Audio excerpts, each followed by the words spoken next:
Alors bonjour, vous êtes Dr Bro, donc vous travaillez au centre hospitalier de Bourg-en-Bresse et nous donc on travaille sur les troubles du sommeil et là plus particulièrement liés à la respiration. Je crois savoir qu'il y a deux choses, il y a l'hypopnée, c'est ça? Oui.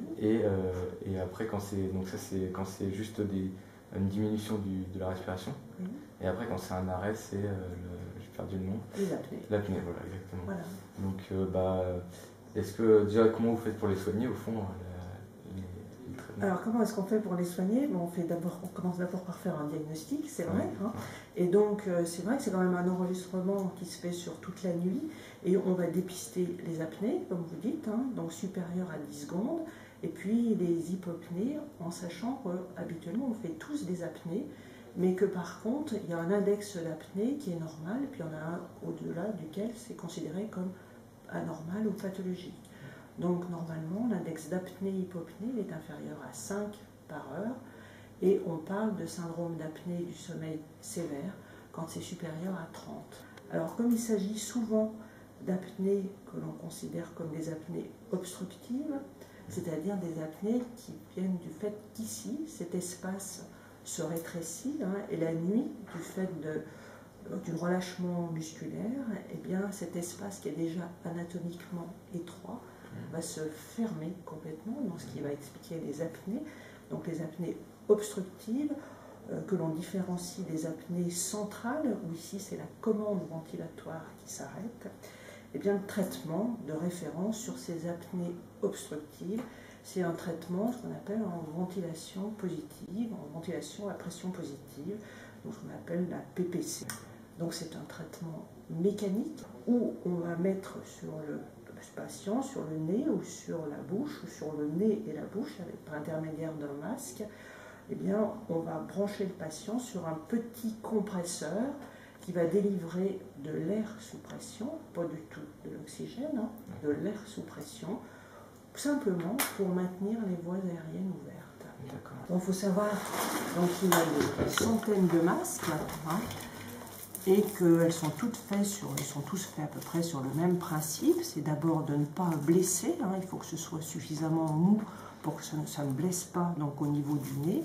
Vous avez un système d'attache suivant les masques qui est différent, et puis donc vous êtes relié avec un tuyau un petit peu comme ça, un compresseur qui est plus petit que le téléphone, qui ne fait pas de bruit, sinon plus personne ne dort, et qui va délivrer donc de l'air sous pression. Voilà. Donc ça c'est le traitement de référence.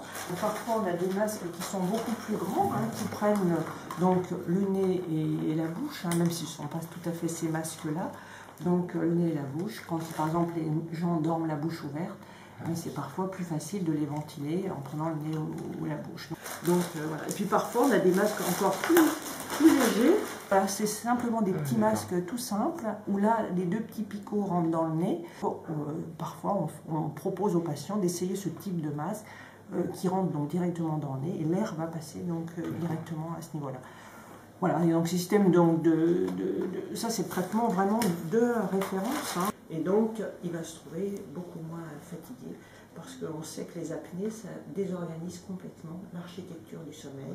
Qu'en corrigeant les apnées, le patient va retrouver une architecture du sommeil normale, une qualité de sommeil profond qui va réapparaître et qui va être bien présent, et donc il ne va plus être fatigué le matin, parce que souvent c'est le premier symptôme, c'est la fatigue du matin, cette sensation donc, de ne pas avoir un sommeil réparateur, et puis surtout d'être somnolent la journée, parce que justement il n'a pas eu assez de sommeil profond pendant la nuit. D'accord.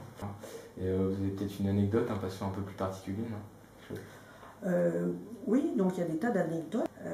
Ce sont des gens qui, en fait, se créent artificiellement des apnées en prenant donc ces médicaments psychotropes. Et il suffit effectivement donc d'alléger ces traitements, voire de les supprimer, pour voir disparaître les apnées. Et puis on a aussi ce qu'on appelle les apnées positionnelles, c'est-à-dire des apnées qui surviennent que lorsqu'on est couché sur le dos. Et donc, ces gens qui font des apnées, on a proposé des traitements particuliers pour faire en sorte que, justement, la position sur le dos soit la plus désagréable possible. Alors, peut-être que vous avez lu ça quelque part, mais on a dit qu'il fallait coudre des balles de tennis dans la veste du pyjama, dans le dos, Ce qui fait que la position est tellement désagréable que le patient va se mettre sur le côté. Et c'est vrai que c'est parfois une solution élégante pour traiter ces apnées positionnelles et pour éviter le masque. Mais d'accord. Merci. Trop de questions.